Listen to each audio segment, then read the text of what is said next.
جی، سب سے بڑا مسئلہ یہاں پر برطانیہ میں پاکستانی تارکین وطن کا امیگریشن سے متعلق ہوتا ہے. مختلف سوالات ان کے ذہن میں ہوتے ہیں جن کے وہ جوابات چاہتے ہیں. کچھ ریسنٹ چینجز آئی ہیں، اسی حوالے سے آج ہم آئے ہیں یہاں پر بیرسٹر راشد اسلم صاحب کے پاس، جو کہ ماہر قانون ہیں.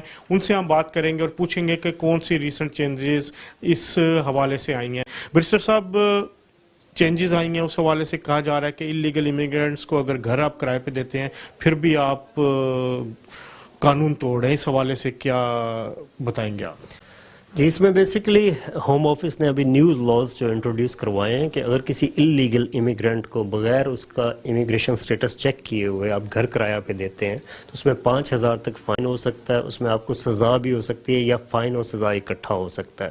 اس سلسلے میں کچھ نئی چیزیں متعارف کروائی گئی ہیں کہ اگر آپ کے پاس کوئی بندہ کرائے پہ گھر حاصل کرنے کے لیے آتا ہے تو آپ سب سے پہلے اس کا امیگریشن سٹیٹس چیک کریں. ہوم آفس نے اس کے لیے ایک اسپیشل لنک دیا ہوا ہے، اس میں آپ امیگریشن سٹیٹس چیک کرتے ہیں، اس کے بعد آپ اس کو کرایہ پہ دے سکتے ہیں. سیکنڈ اس میں آپشن یہ ہے کہ اگر ایسا بندہ اگر آپ کے پاس آتا ہے تو آپ اس کو رپورٹ بھی کریں ہوم آفس کو.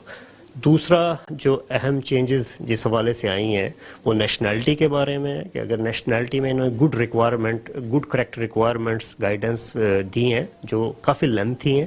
اس میں یہ پہلے موجود نہیں تھی، دسمبر 2014 میں اس کو انٹروڈیوس کروایا گیا. اس میں بیسیکلی نیشنلٹی میں انہوں نے نئے قانون متعارف کروائے ہیں جیسے میں پہلے بتا رہا تھا. اس میں اسٹوڈنٹس کے لیے اگر انہوں نے پچھلے 10 سال میں امپلائمنٹ ہسٹری میں کہیں بھی 20 گھنٹے سے زیادہ کام کیا ہوا ہے تو اس کی بیسس پہ ان کی نیشنلٹی ریفیوز ہو سکتی ہے. دوسرا اس میں ایشو جو سب سے بڑا دیکھنے میں آ رہا ہے کہ وہ ہمارے دوست بہن بھائی جنہوں نے اسائلم یہاں پہ کلیم کیا تھا وہ فیلڈ اسائلم سیکر تھے، اس کے بعد ان کو لیگسی میں 2007 کی پالیسی میں کنسیڈر کیا گیا اور بعد میں ان کو انڈیفینٹ دیے گئے. وہ اب نیشنلٹی اپلائی کر رہے ہیں تو ان کو اس بنا پہ ریفیوز کیا جا رہا ہے کہ 10 سال میں آپ کچھ عرصہ انلیگل رہے ہیں. بیرسٹر صاحب، یہ جو ساری چینجز آ رہی ہیں ان سے بہت زیادہ لوگ افیکٹ ہو رہے ہیں. اس میں یہ بھی ہے کہ اسٹوڈنٹس کے لیے یہاں پر تمام رستے بند کر دیے گئے. آپ بتائیں گے کہ اسٹوڈنٹس کے لیے اب کیا پالیسی ہے؟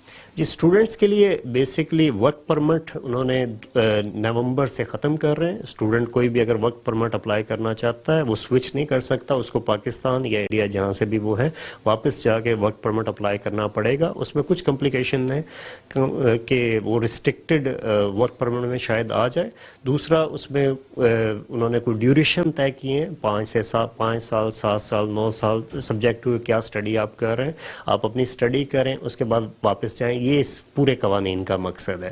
اسٹوڈنٹس کو یہ نہیں چاہتے کہ وہ اس سوسائٹی میں سیٹل ہو سکیں. اس حوالے سے سختی کی ہے. اس میں تھریسا مئی یا ڈیوڈ کیمرون کی پالیسیز کافی سخت ہیں.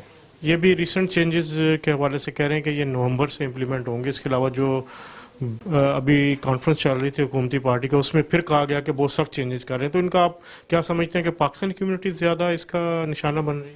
نہیں، اس میں اوور آل ساری کمیونٹیز ہی نشانہ بنیں گی، لیکن پاکستانی کمیونٹی کا رجحان چونکہ انگلینڈ کی طرف بہت زیادہ ہے اس لیے وہ بہت زیادہ نشانہ بنتے ہیں. پاکستانی کمیونٹی یہاں پہ بہت زیادہ تعداد میں آباد ہے.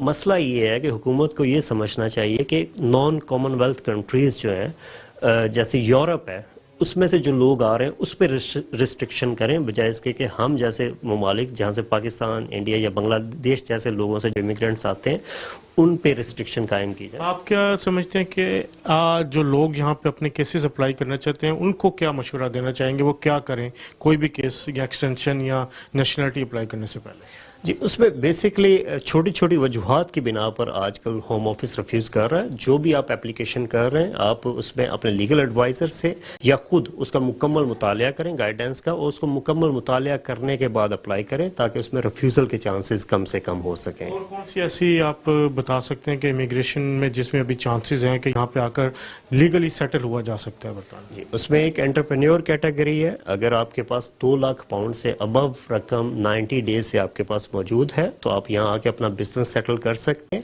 اس میں آپ کے پاس بزنس پلان ہونا چاہیے. یہ ایک بہت اچھی کیٹیگری ہے، بہت بڑی اپرچونٹی ہے پاکستانیوں کے لیے. اس میں بہت سارے پاکستانی آ بھی رہے ہیں. یہ ایک اچھی چیز ہے جس میں آپ اپلائی کر سکتے ہیں.